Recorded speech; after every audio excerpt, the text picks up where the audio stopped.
प्रथम स्कंद में कुल मिला के 19 अध्याय थे। दूसरे स्कंद में 10 अध्याय थे। तीसरे स्कंद में 33 अध्याय थे, वो हम लोगों ने देखा। तो अध्यायों की संख्या बढ़ती घटती है विषय के अनुसार। तो दूसरा अध्याय बिल्कुल ही सिद्धांत प्रधान अध्याय, दूसरा स्कंद बिल्कुल ही सिद्धांत प्रधान स्कंद है। और तीसरे स्कंद में सर्ग, विसर्ग, मुक्ति, ये 3 प्रकरण देखने में आते हैं मुख्य रूप से।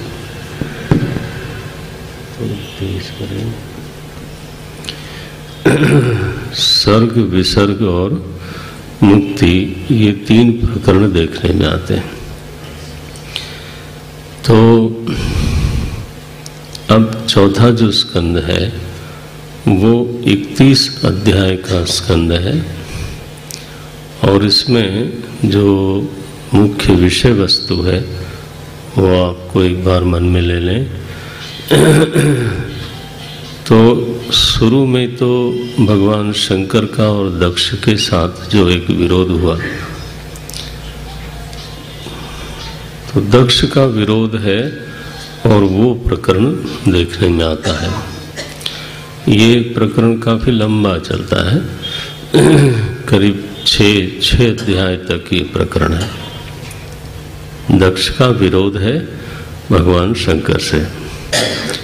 और इसके बाद फिर मनु महाराज का जो देवहूति का वर्णन हो गया ना, तो मनु महाराज के बड़े पुत्र के वंश का वर्णन है, उत्तानपाद का। तो उत्तानपाद के वंश में ध्रुव जी आते हैं, सबसे प्रमुख एक चरित्र है। ध्रुव जी का वर्णन है। और उसी वंश में आगे चल करके एक वेन नाम का एक दुष्ट पुरुष हुआ। और फिर उसके आगे महाराज पृथु का वर्णन है। और पृथु इसी वंश में आगे चल करके प्राचीन बरही का वर्णन आता है। और अंत में प्रचेताओं का वर्णन आता है। तो ये जो चतुर्थ स्कंद है थोड़ा वो कथा प्रधान हो जाता है। सिद्धांत को संपुटित किए हुए, अपने में समाये हुए, लेकिन कथा की प्रधानता है। भगवान शंकर का जो प्रकरण हुआ, शुरुआत यहाँ से होती है। मनोस्तु शतरूपायां तिस्रः कन्याश्च जग्निरे आकुतिं देवहूतिश्च आकुतिर्देवहूतिश्च प्रसूतिरिति विश्रुताः। वो कथा को संबद्ध करते हैं कि मनु महाराज की पहले हम बोल चुके हैं 3 कन्याएं हुई थी। एक का नाम था आकुति, दूसरे का नाम था देवहूति और तीसरे का नाम है प्रसूति। 3 कन्याएं नाम ऐसा है। देवहूति का प्रकरण पूरा हो गया। आकुति का विवाह उन्होंने रुचि नाम के प्रजापति से किया। आकुतिम रुचये प्रादात। यहाँ एक सिद्धांत, धार्मिक सिद्धांत प्रकट किया है कि अगर मानो, वैसे तो शतरूपा के पुत्र था, 2 पुत्र थे, उत्तानपाद और प्रियव्रत। लेकिन अगर नाना नानी चाहें और मानो उनको पुत्र संतान ना हो, ये भागवत में सिद्धांत आया ही, तो लड़की का जो पहला लड़का है या दूसरा लड़का है उसको वो अपने पुत्र के रूप में स्वीकार कर सकते हैं। ये वर्णन है। और शास्त्रीय रीति से जो लड़की का पुत्र है, अगर उसको हमने नाना ने अगर अपने पुत्र के रूप में स्वीकार किया, नानी ने अपने पुत्र के रूप में स्वीकार किया, तो वो धर्म के अनुसार वो उनका सारे जो कर्तव्य हैं उनका निर्वाह वो कर सकता है, श्राद्ध आदि कर सकता है, उत्तराधिकारी हो सकता है, और उसके द्वारा किया हुआ धर्म कार्य पिता को लगता है, माने नाना को लगता है, नाना नानी को लगता है। ये एक शास्त्रीय व्यवस्था, ध्यान रखें, शास्त्रीय व्यवस्था मनुष्य के बुद्धि से बाहर होती है। जो चीजें अतीन्द्रिय होती है ना, उस विषय में धर्मशास्त्र आता है। तो अतीन्द्रिय विषय वेदाः प्रमाणम। तो ये प्रकरण इस तरह के हैं, उत्तराधिकार इत्यादि का नियम इत्यादि ऐसा है जिसमें शास्त्र ही अंतिम प्रमाण है, और इसमें इसको बहुत रैशनलाइज करने की आवश्यकता नहीं है। ये बात दिखाने के लिए शत्रुपा ने जब विवाह किया ना आकुति का, तो अपने दामाद जी से कह दिया कि पहला जो पुत्र होगा वो तो मैं अपना पुत्र बनाऊंगी।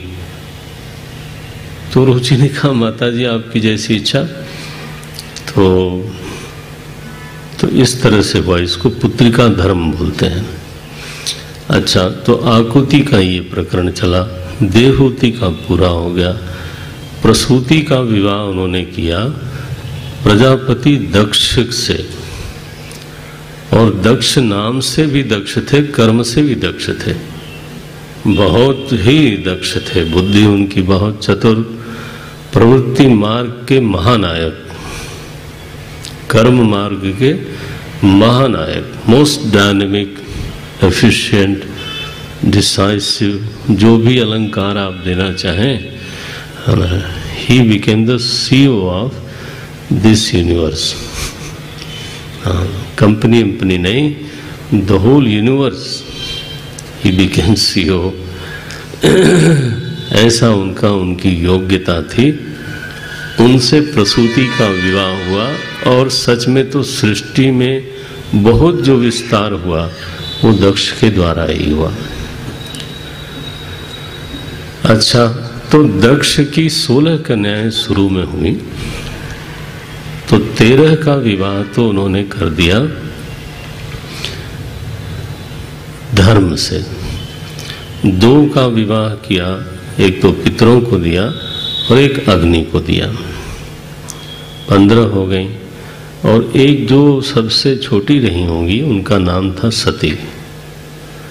तो सती का विवाह तो सत से ही होना है। सत नाम शिव का होता है। अमरकोश में, डिक्शनरी में सत शब्द जो है ना, शिव भगवान का एक नाम है सत, ऐसा नाम ही है सत।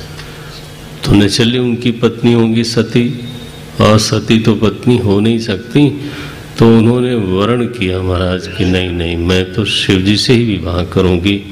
हालांकि दक्ष को ये बिल्कुल पसंद नहीं था। अच्छा, एक बात मैं इस प्रसंग में और बताऊं, आपको अटपटा न लगे। भागवत शास्त्र में जहाँ तक मेरा स्वाध्याय गया, एक भी विवाह ऐसा नहीं हुआ जो लड़की की रुचि के विरुद्ध हो। आप पढ़ना जरा इस दृष्टि से भी, भागवत के बड़े सारे आयाम होते हैं, लेकिन एक भी ऐसा विवाह प्रकरण में मुझे पढ़ने में नहीं आया कि जो कन्या की रुचि के विरुद्ध। एक बार वो विरुद्ध करने जा रहे थे उनके भाई लोग, भीष्म की कन्या थी रुक्मिणी, है ना, और रुक्मी जो था वो महाराज गुंडा था एक तरह का, मैंने यही शब्द ठीक बोलना चाहिए। उसकी सारी चांडाल चौकड़ी थी, शिशुपाल और जरासंध ये सब थे। तो उसकी इच्छा थी कि मैं अपनी बहन का विवाह शिशुपाल से करूं तो हमारा संबंध और सुदृढ़ हो जाएगा अब उसमें तो वो उसकी इच्छा जरा गलत थी। तो रुक्मिणी ने उसकी इच्छा का पालन नहीं किया, उन्होंने भगवान को चिट्ठी लिख डाली। तो हमारे महात्मा लोग कभी विनोद में बोलते हैं कि शायद वो दुनिया का पहला प्रेम पत्र था। मैंने सीधे लिखा उन्होंने भगवान को, और भगवान ने तुरंत तो प्रस्थान किया। तो आप कभी इस नजरिए से भी देखना कि आपका जो शास्त्रीय सत्य है ना वो कैसा है। तो यहाँ पे सती जी की तो बिल्कुल दृढ़ रुचि थी कि मैं भगवान शंकर के अलावा किसी के साथ हमारा विवाह नहीं हो सकता। दक्ष को ये विवाह बिल्कुल ही पसंद नहीं था।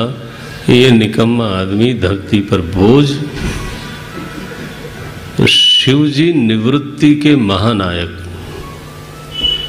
और दक्ष प्रवृत्ति का महानायक, अब जोग कैसे बने? अच्छा, जो प्रवृत्ति के शिखर पर बैठा हो वो कभी भी निवृत्ति को समझ नहीं पाता और निवृत्ति को अप्रिशिएट नहीं कर पाता। He fails. वो लगता है ये तो बकवास जीवन है, बताओ, अनप्रोडक्टिव, अनक्रिएटिव, जो भी शब्द आप देना चाहो लोग दुनिया में देते रहते हैं ऐसे। तो धरती पर बोझ बने, समाज पर बोझ, अच्छी खासे विष्णु सहस्रनाम लिख देते हैं। हाँ। और जो निवृत्ति के शिखर पर बैठा है उसको सब समझ में आता है, क्योंकि ध्यान रहे निवृत्ति बिना प्रवृत्ति के सिद्ध नहीं होती। प्रवृत्ति में से जब हम गुजरते हैं तभी रजोगुण क्षीण होता है। प्रवृत्ति में से जब हम गुजरते हैं तभी बार कर्म वासना क्षीण होती है। शुद्ध प्रवृत्ति करते करते निवृत्ति की योग्यता आती है। जबरदस्ती की निवृत्ति कभी किसी की सिद्ध नहीं हुई आज तक। गीता जी में लिखा, योग युक्तो महाबाहो, योग युक्तो महाबाहो नहीं, योग युक्तो मुनिर्ब्रह्म न चिरेणाधिगच्छति। जो योग युक्त है, कर्म योग युक्त है, वो बहुत जल्दी ही सन्यास के योग्य हो जाता है। ये लिखा लिखते हैं साफ भगवान गीता में, बार बार इस बात को बोलते हैं। दुखम कैसे है वो, संन्यासस्तु महाबाहो दुखम आप्तुम अयोगतः। एक पंक्ति लिखी, संन्यासस्तु महाबाहो दुखम आप्तुम अयोगतः। अगर कोई शुद्ध प्रवृत्ति से न गुजरा हो तो उसका संन्यास दुखद होता है,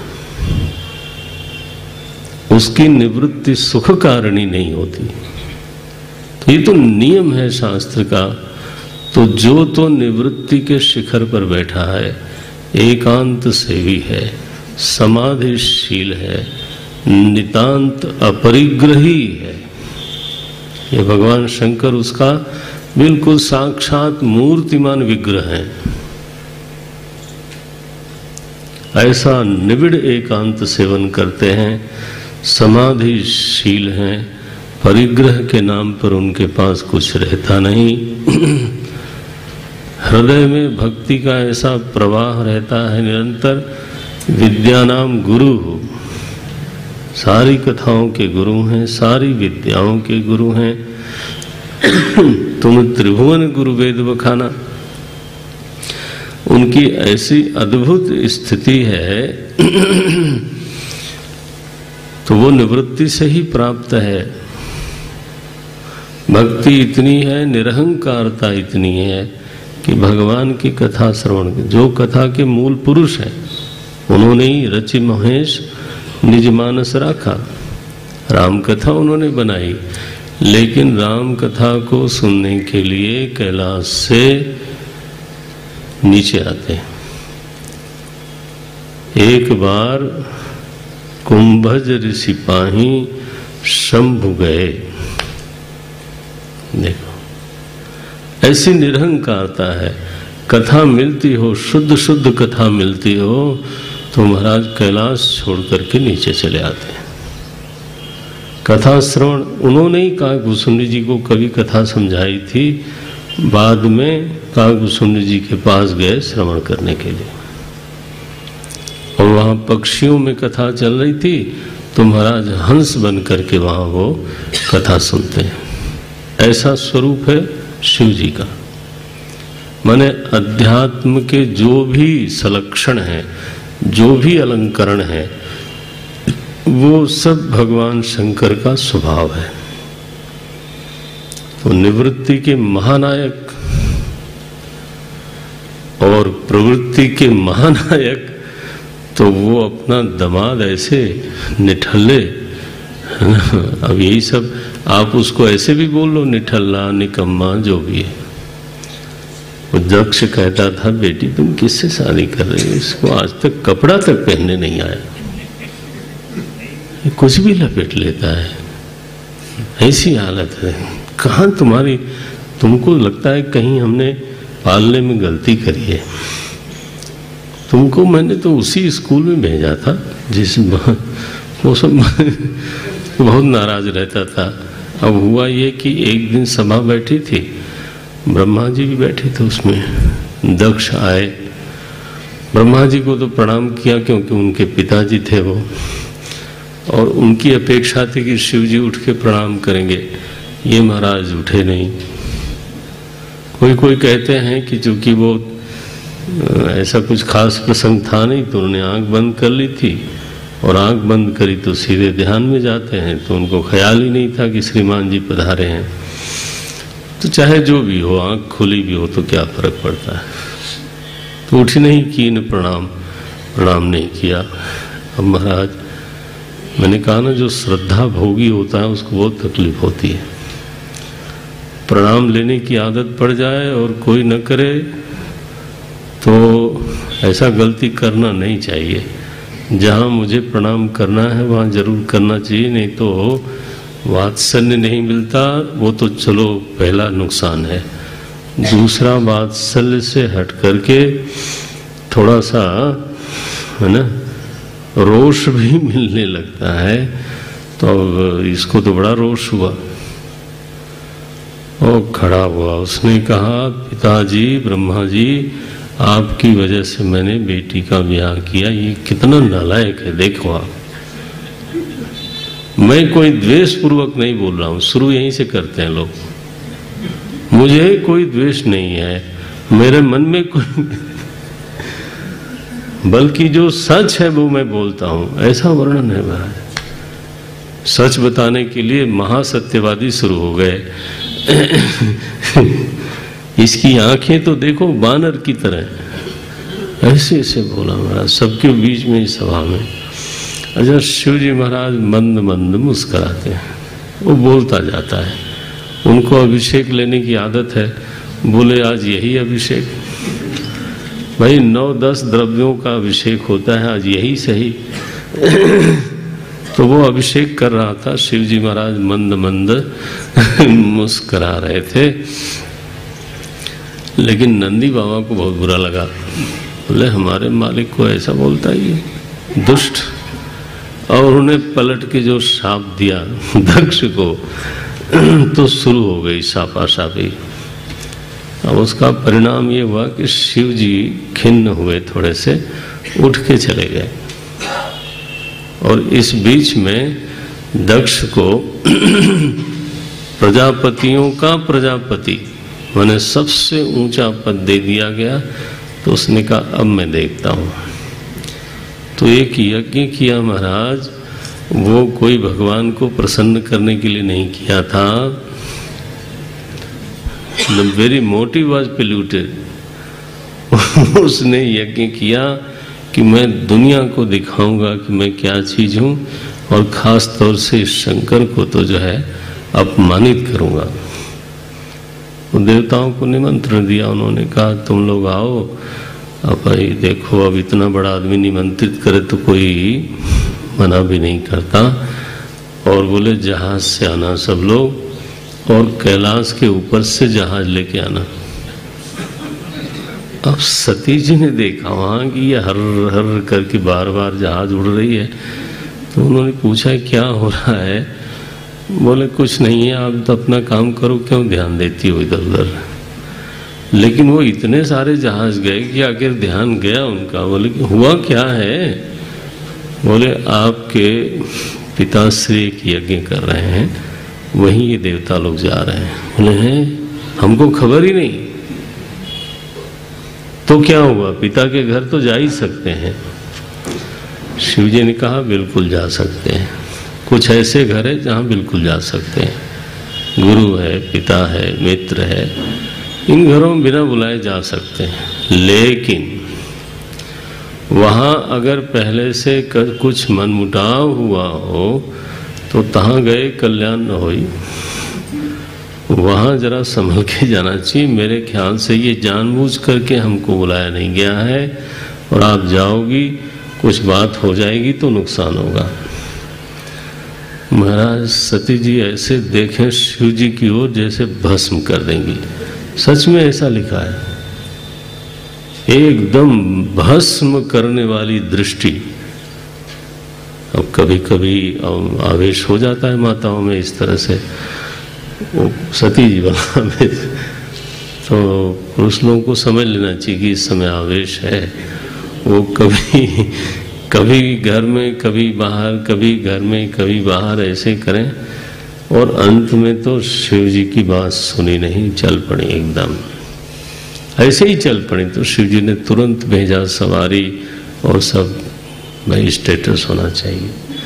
तो शिव जी ने अपने गणों के साथ लगाया। अब वहाँ गई तो देखा कि वो नेम प्लेट लगी, स्लिप लगी रहती है ना, कौन कहाँ बैठेगा, कौन कहाँ बैठेगा। तो वहाँ शिव जी के नाम से कोई स्लिप ही नहीं थी। अब देखो वहाँ थी तो पिता की याद आ रही थी, अब यहाँ आई तो बहुत बुरी तरह से उनको अपमान का बोध हुआ कि मेरे पति का ऐसा अपमान। दुष्ट। और नाराज हुई, और सारे सभासदों पर नाराज हुई। वहाँ ब्रह्मा जी नहीं थे, विष्णु जी नहीं थे। उन्होंने कहा भगवान शंकर जगत गुरु हैं, जिसमें जो शक्ति है वो सब वहीं से आई है, और तुम दुष्ट लोग, तुम उनकी महिमा समझते नहीं हो। यहाँ पर जो सती जी ने शिव जी का निरूपण किया है, शिव भक्तों के लिए बड़ा ही मर्मस्पर्शी वर्णन है।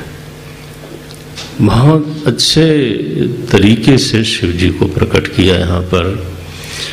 अच्छा भाई, लेकिन अब हम कथा कर रहे हैं, अभी इस श्लोक पे जल्दी नहीं आएंगे। तो ये हुआ कि अंत में वो इतना क्रुद्ध हो गई कि उन्होंने कहा कि मैं लौट के जाऊंगी, और कभी शिवजी मुझको बोल दें दाक्षायणी तो मैं तो समझो मर ही जाऊंगी। दक्ष संबंध से अगर मुझे पुकारा गया, उस आदमी ने जिसने हमारे पति का तिरस्कार किया, बिल्कुल बर्दाश्त नहीं कर सकती मैं।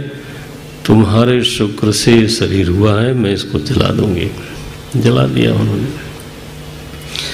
अब जो गण थे उनको समझ में नहीं आया कि अरे ये तो क्या हो गया।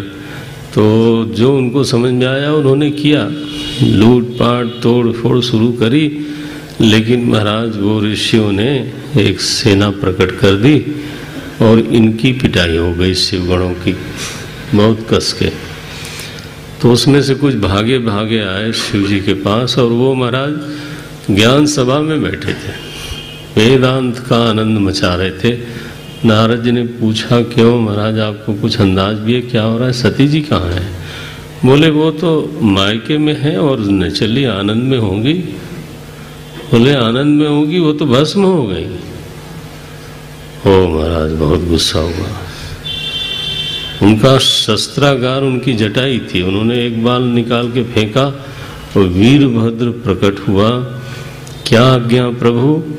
बोले जाकर के खत्म करो सब। बस वो आया महाराज और उसने जो उजाड़ मचाई, दक्ष का तो सिर काट दिया और उसी में हवन सामग्री बना करके डाल दिया। ये भी नहीं कि बाद में जोड़ा जा सके, हाँ वो चीज ही गायब कर दी, सिर गायब हो गया। और महाराज जो भृगु जो है दांत निपोर निपोर के हंसते थे, दांत तोड़ डाला उनका, पूषा का दांत तोड़ा, किसी की दाढ़ी उखाड़ दी, मैंने बुरी बुरी हालत करी। अब लोगों को समझ में आया कि ब्रह्मा जी के पास गए लोग, ब्रह्मा जी भगवान विष्णु सब मिलकर के, क्योंकि शिव जी का क्रोध नहीं जा रहा था तो वहां गए हैं। शिव जी महाराज को देखा कि इनको तो क्रोध ही नहीं है, वीरभद्र अपना काम कर रहा है, ये तो चुपचाप बैठे हैं। वटवृक्ष के नीचे कैलाश में जन्मौषधि तपो मंत्र योग सिद्धे नरे तरैहि जुष्टम किन्नर गंधर्वैहि अप्सरो भी वृतम सदा। शिवजी महाराज की तो बड़ी अद्भुत स्थिति है। इसी का अनुवाद किया गोस्वामी ने। सिद्ध तपोधन जोगी जन सुर किन्नर गंधर्व बसहि सदा सेवहि शिवहि। कैसे है? हाँ, सेवहि शिव सुख कंद। हाँ, बसहि तहाँ सुकृति सकल सेवहि शिव सुख कंद। ये श्लोक है, 6ठे अध्याय का 9वां श्लोक है। बिल्कुल इसका अनुवाद गोस्वामी जी ने किया। जन्मौषधि तपो मंत्र योग सिद्धे, इसके लिए एक शब्द लिखा गोस्वामी जी ने, सिद्ध। तपोधन जोगी जन, ये है श्लोक। ये वहां उनके बीच में बैठ करके महाराज मेरे ख्याल से मांडूक्य उपनिषद पढ़ा रहे होंगे। हाँ, भगवान शंकर का एक ही रस है, ब्रह्म विद्या। हो सकता है कोई और उपनिषद पढ़ा रहे हो, आनंद से पढ़ा रहे थे। ये लोग गए तो महाराज सबने बड़ी स्तुति करी है।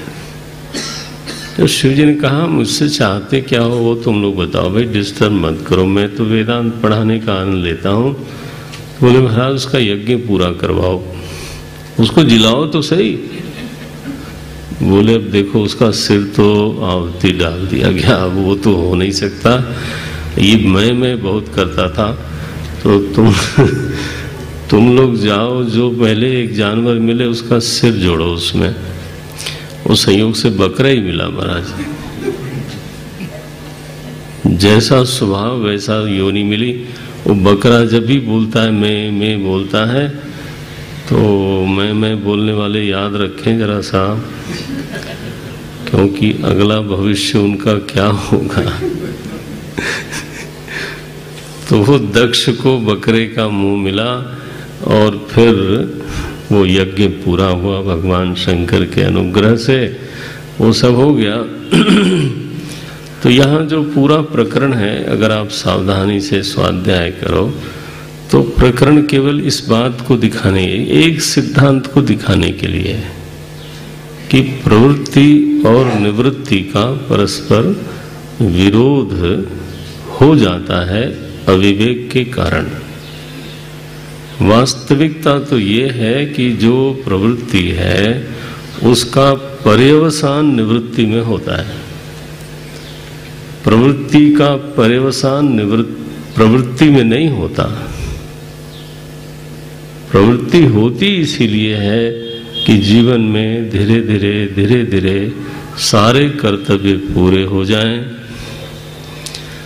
आकर्षणों का आकर्षण समाप्त हो जावे, साधना में धीरे धीरे रुचि बढ़ जाए, ध्यान समाधि में रुचि बढ़ जाए, और साधन चुकी हैं आज हमारे पास, तो पूर्ण निवृत्त होकर के तीव्र साधना बढ़ाई जाए। इसी के लिए प्रवृत्ति होती है। प्रवृत्ति निष्प्रयोजन थोड़ा होती है। प्रवृत्ति का प्रयोजन अगर प्रवृत्ति हो तो सलीम शाहजादा और अकबर की लड़ाई होती है। फिर वो छोड़ता ही नहीं था अकबर। सलीम को लगा कि मैं तो बूढ़ा हो जाऊंगा, ये कब तक जो है मैं राजकुमार शहजादा कहलाता रहूंगा। तो घर में महाराज जब चाबी का गुच्छा आखिरी तक अपने पास ही रखना है तो फिर विद्रोह और क्रांतियां तो घर में होनी है। फिर ये प्रवृत्ति हमेशा सामाजिक दृष्टि से भी अच्छी नहीं होती है। ये तो साधना का स्वर्ण युग है।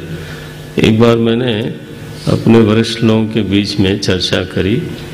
मैंने कहा भाई देह ठीक है, कर्तव्य पूरे हो गए। देह ठीक है, कर्तव्य पूरे हो गए, जीवन के साधन तुम्हारे पास हैं। आकर्षण भी देख लिया आपने दुनिया के। अब फिर से अगर उसी को रिपीट करने वाली बात है तो फिर तो अब ऐसे ही बोल दिया मैंने, फिर तो आपकी बुद्धि पर मुझे शंका है। मैंने ये तो साधना का स्वर्ण युग है, इसका लाभ लेना चाहिए। आफ्टर ऑल आयु के प्रथम काल में प्रायोरिटीज अलग होती हैं, द्वितीय काल में भी प्रायोरिटीज अलग होती हैं, आकर्षण भी होते हैं दुनिया के, लेकिन अब भी नहीं, ये तो गलत बात है।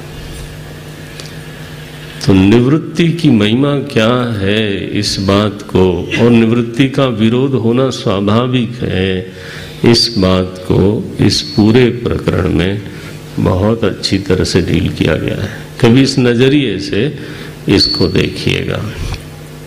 अच्छा भाई, तो अब 8वें अध्याय से यज्ञ तो उनका पूरा हो गया। 8वें अध्याय से फिर ध्रुव चरित्र आरंभ होता है। अथातः कीर्तये वंशम, 6वां श्लोक से है। पुण्य कीर्ते कुरुद्वः स्वायंभुवस्यापि मनोः हरेरांशांश जन्मनः प्रियव्रतोत्तानपादौ शतरूपापते सुतौ वासुदेवस्य कलया रक्षायां जगतस्थितौ।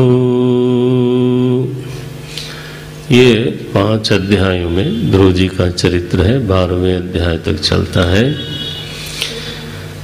ध्रुव जी का चरित्र ऐसा अद्भुत आया। उत्तानपाद की 2 पत्नियां हैं, सुनीति और सुरुचि। ये कथा आप लोगों ने बहुत बार सुनी है। तो सुरुचि का जो है ना टेस्ट बहुत हाई था, नाम ही है सुरुचि। और सुनीति जो है नीति पर चलने वाली हैं, तो नीति पर चलने में उत्तानपाद को इतना प्रेम नहीं था। सुरुचि का जो टेस्ट है ना वो बहुत था, तो उनकी आसक्ति सुरुचि में थी, और आसक्ति थी तो उसके सामने उत्तानपाद कांपते थे बिल्कुल। कोई सुरुचि जो है डंडा लेके थोड़ो खड़े रहती थी। ये कपाने वाला कौन है? आसक्ति। उत्तानपाद के हृदय में जो उनके प्रति आसक्ति थी उसके कारण महाराज वो कांपते रहते थे। ध्रुव एक बार उनकी गोद में, पहले से उत्तम पुत्र था, सुरुचि का पुत्र उत्तम ही होगा और कौन होगा, तो उत्तम पुत्र था, वो गोद में बैठा था। ये चढ़ने की कोशिश कर रहे थे, इसमें सुरुचि आई। उन्होंने कहा रहने दो ध्रुव, तुम जरा भगवान की तपस्या करो और फिर मेरे गर्भ से जब उत्पन्न होगे तब तुम इस गोद के अधिकारी होगे। अभिमान तो देखो जरा, माने भगवान की तपस्या से ये गोद नहीं मिलेगी। भगवान की तपस्या से केवल इतना होगा कि तुम मेरे गर्भ में आ जाओगे। गर्भ में आने के लिए क्या? पहले मरना तुम, यही ना, ये जिंदा ही थोड़ा आएगा। तो अब ये इस तरह की बात बोली, ध्रुव को बड़ा अपमान लगा और उत्तानपाद की हिम्मत नहीं हुई कि गोद में उठा लें। तो वो जब गए अपनी माँ के पास रोते रोते, तो उन्होंने कहा कि देखो मेरी तो स्थिति दासी के बराबर भी नहीं है, लेकिन जो तुम्हारी माता जी ने कहा है ना भगवान की आराधना करो, वो बहुत सही कहा है। ये चाहे सारे दरवाजे बंद हो जाएं, लेकिन मनुष्य के लिए एक द्वार हमेशा खुला रहता है और उससे फिर सब कुछ प्राप्त होता है। तो तुम भजन में जाओ। 5 वर्ष के थे ध्रुव जी, माता का हृदय भी देखो कैसा है, 5 वर्ष के बालक को भेज दिया। जब ये तप के लिए गए तो बीच में नारद जी मिले। ये भगवान का ऐसा एक विधान है कि जब भी कोई सच्चा साधक निकलता है, उसके मार्गदर्शन की व्यवस्था आपने भागवत में कई बार देखी होगी, उसके मार्गदर्शन की व्यवस्था भगवान स्वयं करते हैं। नारद जी आ गए, पहले तो थोड़ा सा उसको आजमाया, लेकिन बाद में पूरी साधना प्रणाली बताई, एक एक चीज बताई। जप करना, मंत्र दीक्षा दी महाराज। बोले देखो तुम मधुबन में जाओ और वहां नित्य स्नान करना। इस साधना की पूरी पद्धति है। 8वें अध्याय के 42वें श्लोक से शुरू होती है आखिरी तक, एक एक कदम बताते हैं। गच्छतात यमुनायाः तटम, आगे बोलते हैं, फिर शनैहि विदस्य अविद्यायेन मनसा गुरुणा गुरुम, सदगुरु को प्रणाम करके और फिर मन को थोड़ा ध्यान में लगाना। भगवान का ये रूप है, इसका ध्यान करना। तो पहली साधना तो है कि रोज ध्यान जरूर करना। ध्यान बहुत देर तक नहीं हो सकता, तो जब समय मन थोड़ा बदल जाए तो जप्यश्च परमो गुह्य, 53वां श्लोक है। जप करना, जप का मंत्र दिया, ये नारद जी का ही दिया हुआ मंत्र है, ओम नमो भगवते वासुदेवाय। ध्रुव जी को दिया, सिद्ध मंत्र है ये। अच्छा, जप करना, जब भी बड़ी देर तक नहीं हो सकता तो थोड़ी पूजा करना। आदमी को पूरी तरह से समझ करके साधना बताई जाती है। लिखा सपर्याम विविधैहि द्रव्ये, पूजा में क्या हुआ, थोड़ा क्रिया होने लगती है। फूल है, चंदन है, अक्षत, ये सब चीजें विविधैहि द्रव्ये। ये सूखा सूखा जीवन मत बिताना। साधना जो है केवल बैठ के ध्यान करने का नाम नहीं होता। मैं तो कभी देखता हूँ ऐसे लोगों के चेहरे पर बड़ा सुनसान सा प्रदेश दिखाई देता है। क्या है जी? ध्यानी है।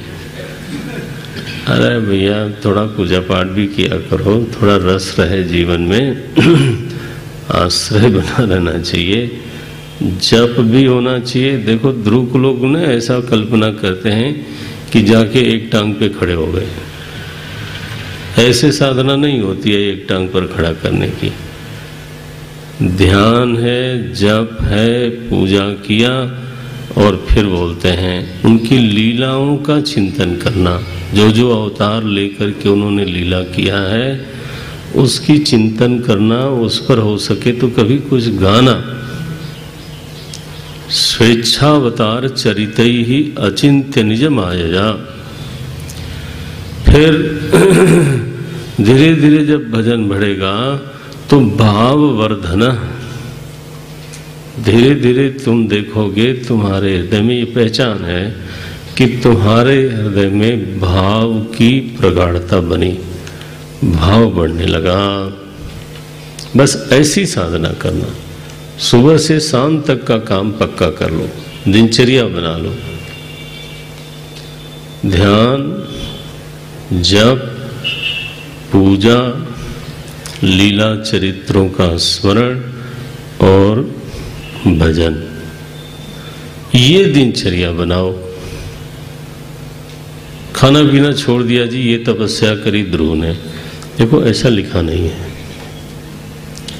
एक शुद्ध सात्विक साधना पद्धति जो कोई भी कर सकता है, वो उन्होंने किया, ये देखने की बात है।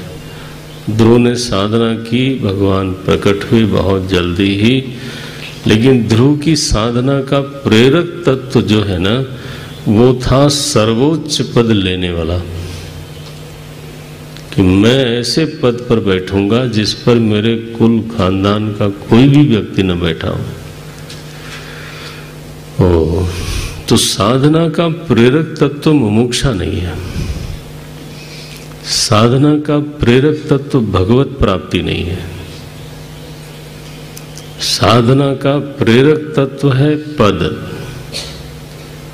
तो जब भगवान सामने प्रकट हुए तो बहुत गदगद हुए, कुछ स्तुति करना चाहते हैं, नहीं कर पाए क्योंकि कुछ पढ़ा लिखा नहीं था। तो भगवान ने उनके गाल पर अपने शंख का स्पर्श दिया। पस्पर्श बालम कृपया कपोलम। अब समझो, ये जो शंख है ना, ये वेद का प्रतीक है। भगवान ने धीरे से उनको वेद स्पर्श करा दिया। तो ऐसी महाराज गहरी स्तुति करी।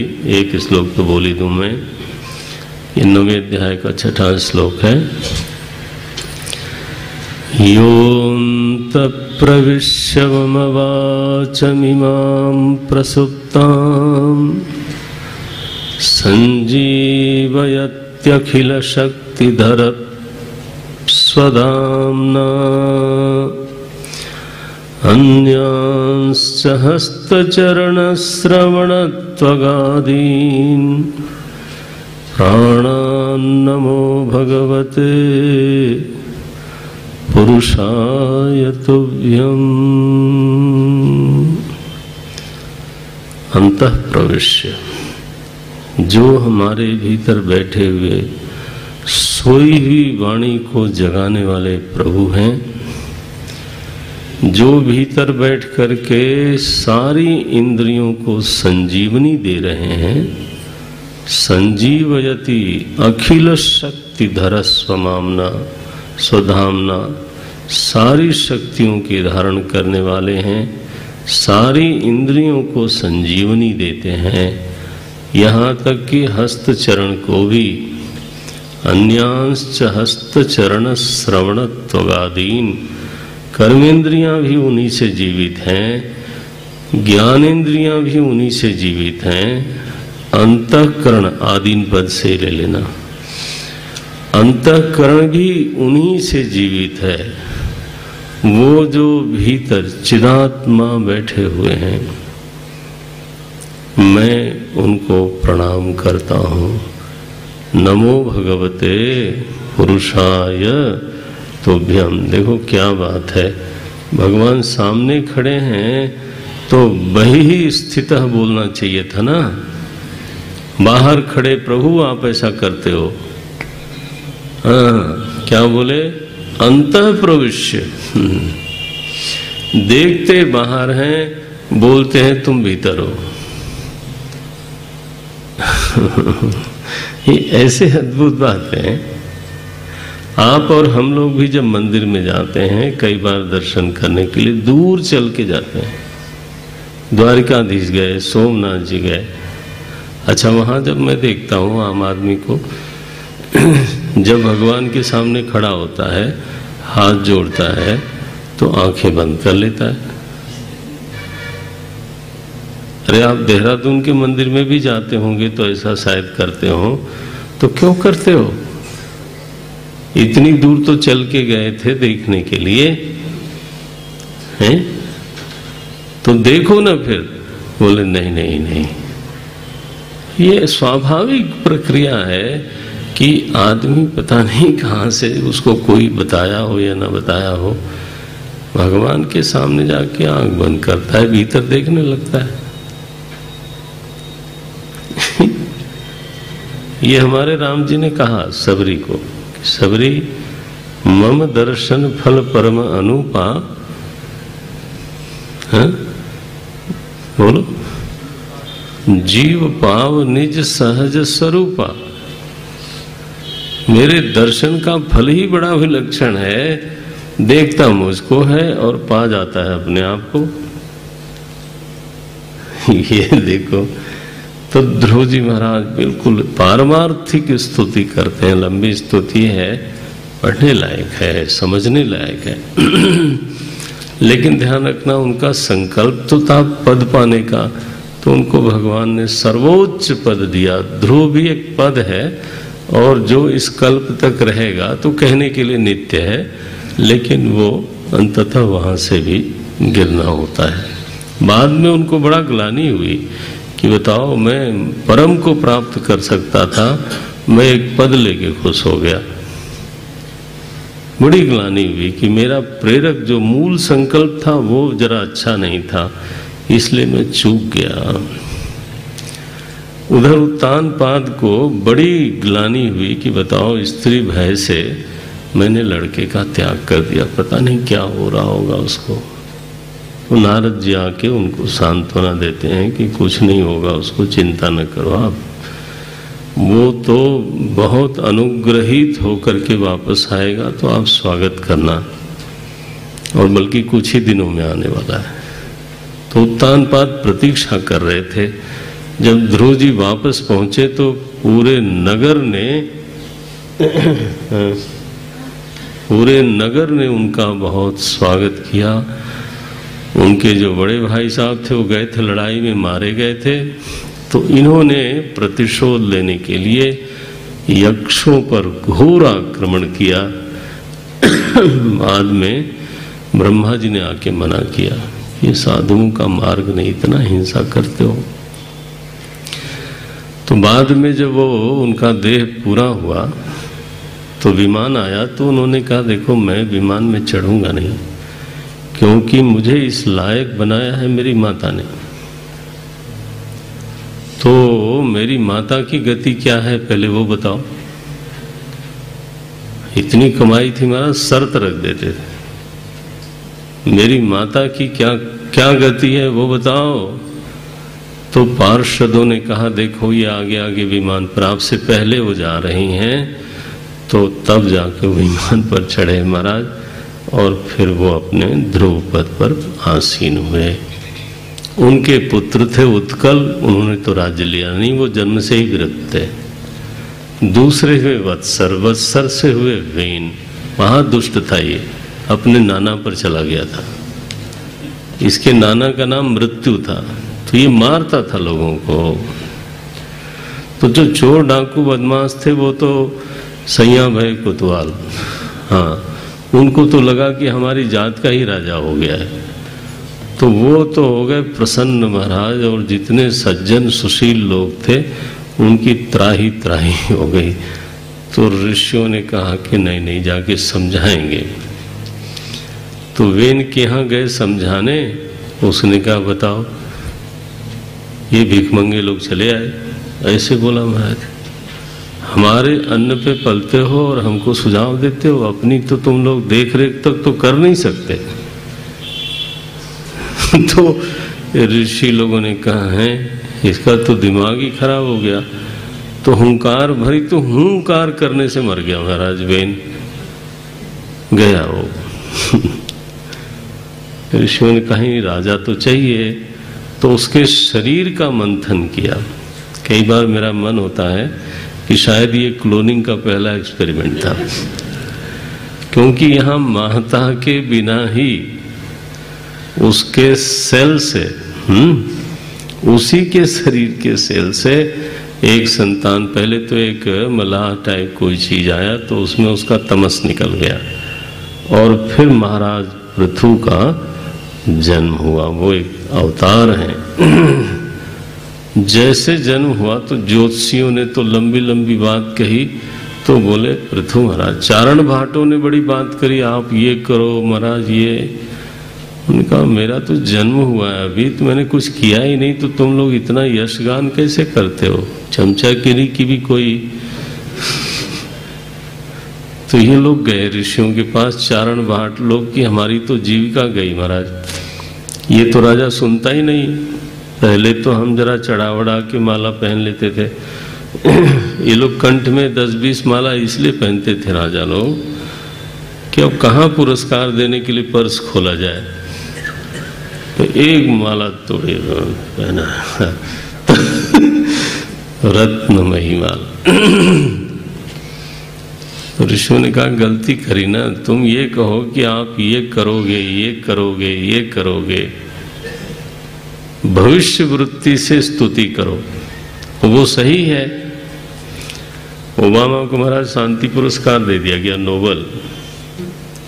उसको खुद ही समझ में नहीं आया कि मैंने ऐसा कैसा क्या काम किया था कि मुझे शांति का नोबल पुरस्कार मिला।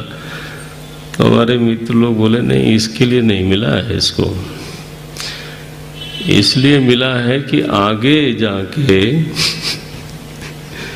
ये कहीं फिर से अशांति न पैदा करे दुनिया में। यही लोग हैं जो सबसे ज्यादा अशांति पैदा, तो उनको भविष्य में अशांति रोकने के लिए राम राम राम राम।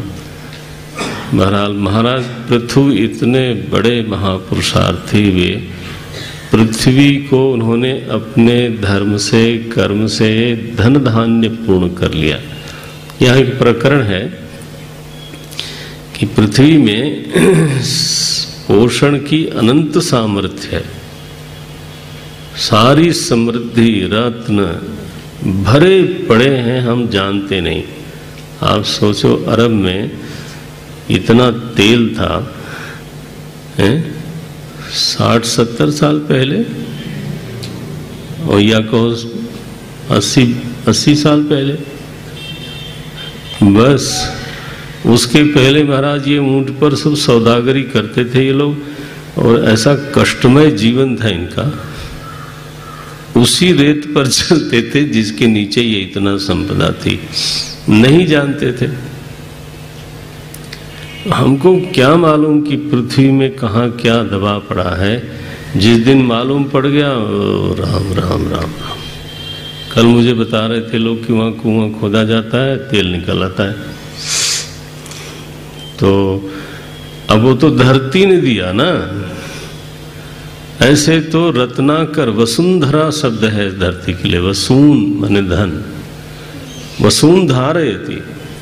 लेकिन अधर्म जब होता है तो छिपा लेती है। वेन के राज्य में छिपा लिया। महाराज पृथु के धर्म स्थापना के साथ उसने अपने आप को प्रकट किया, और इतना प्रकट किया कि पर्वतों पर मणि स्वयं प्रकट हो गई, समुद्र में से रत्न स्वयं किनारे आ जाता था। लोग इतने समृद्ध, लेकिन उसका साधन धर्म ही है। यही बात गोस्वामी जी ने राम राज्य के लिए कही है। यहाँ महाराज पृथु ने अपनी प्रजा को उपदेश भी किया है।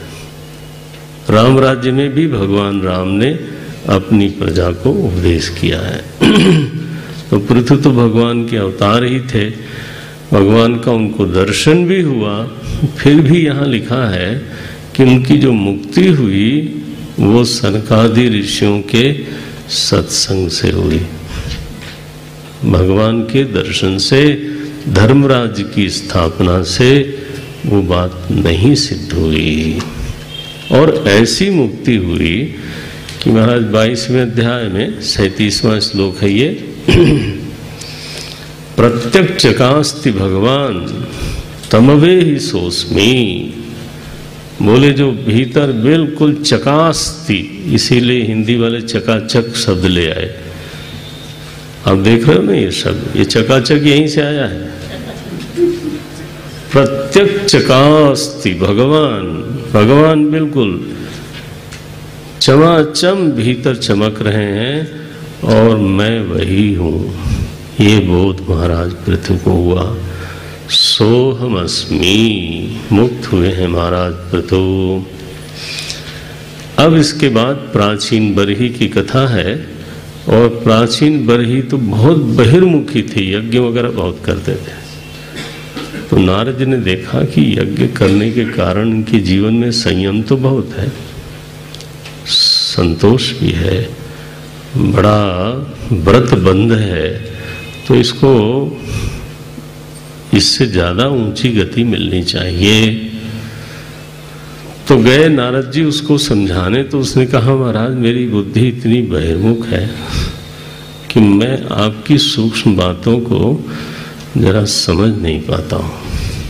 तो बोले छोड़ो समझना, मैं तुमको एक कहानी सुनाता हूं।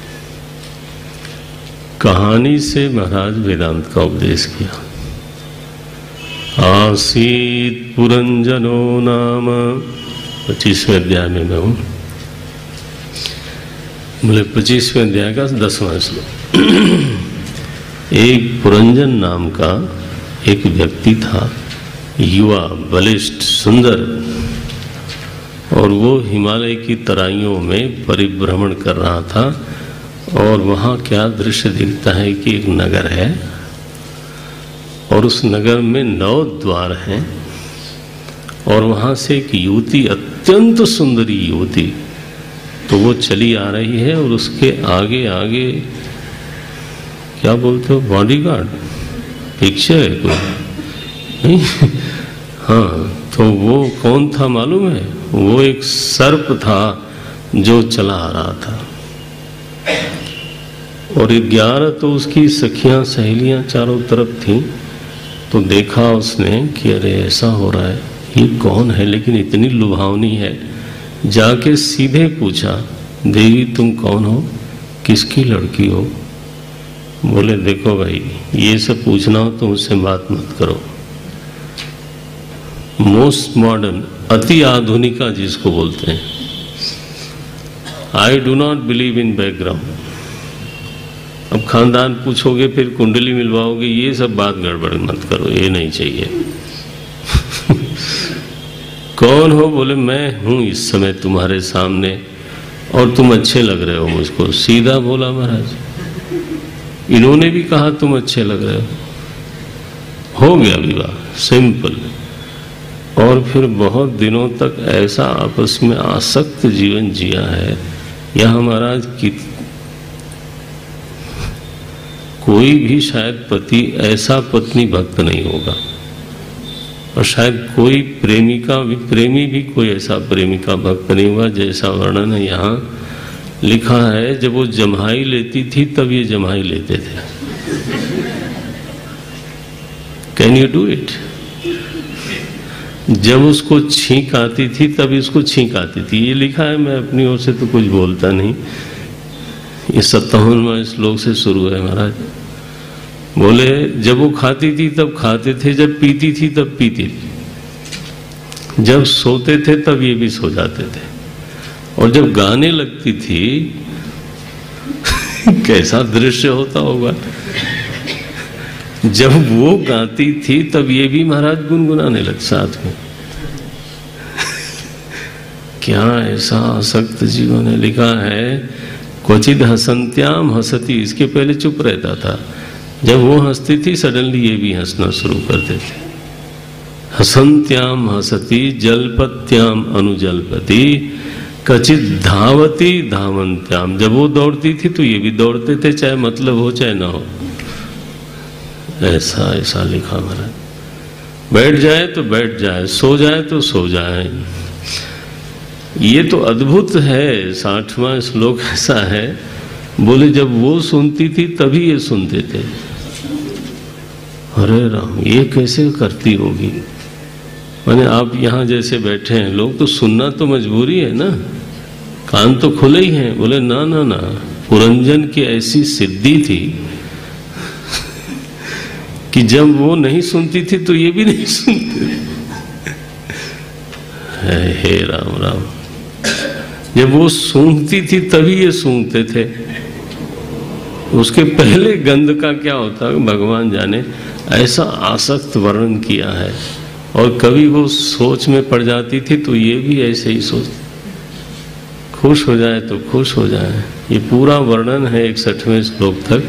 57वें श्लोक से लेकर के 61 तक, आई टेल यू, रिकॉर्ड है दुनिया का, आज तक किसी ने तोड़ा नहीं इसको।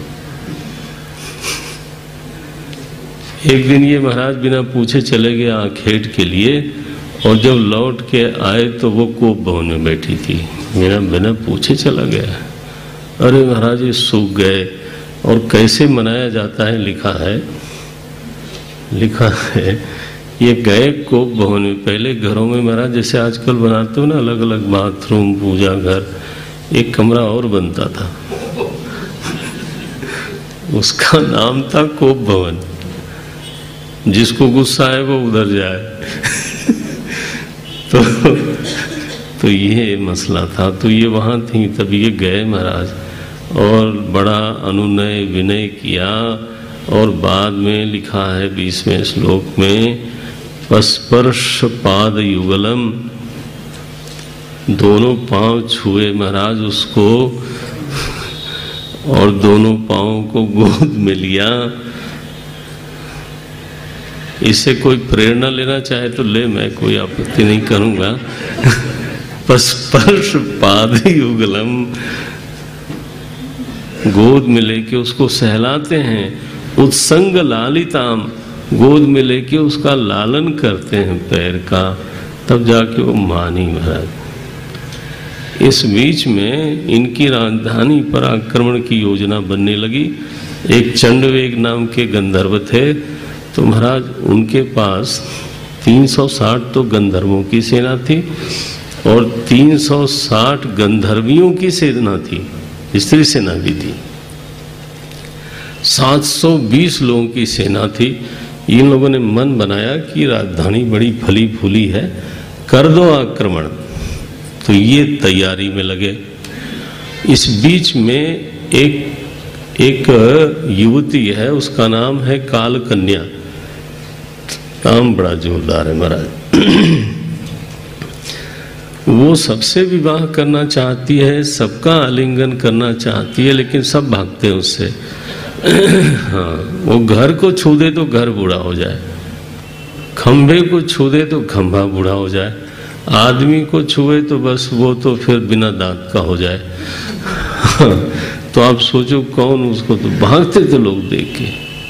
तो एक यमनेश्वर था, तो उसके पास पहुंच गई वो, बोले आप मेरे पति हो। तो यमनेश्वर ने कहा आप मेरी बहन जी हो। हाँ ऐसे बोला महाराज, बहन जी ऐसा है, मैं भाई हूँ आपका, तो आपके वर्ग की व्यवस्था करना मेरी जिम्मेदारी है। मैंने सोच रखा है वो पुरंजन की राजधानी है ना, वहाँ चले, वहाँ आपका वर है। और वहाँ मेरा भाई पहले ही पहुँचा हुआ है, प्रज्वार नाम है उसका। तो मेरे भाई ने आक्रमण कर दिया है और वहीं आपका ये सब संपन्न होगा। तो उधर तो चंडवेग ने आक्रमण किया, इधर यवनेश्वर ने आक्रमण किया। काल कन्या पहले पहुंच गई, प्रज्वार पहले पहुंच गए। हो अब लूटने लगे राजधानी को। अंत में लड़ते लड़ते वो जो सांप था ना 5 फणों वाला, वो बेचारा व्याकुल होके भागा और घर में आग लग गई राजधानी में।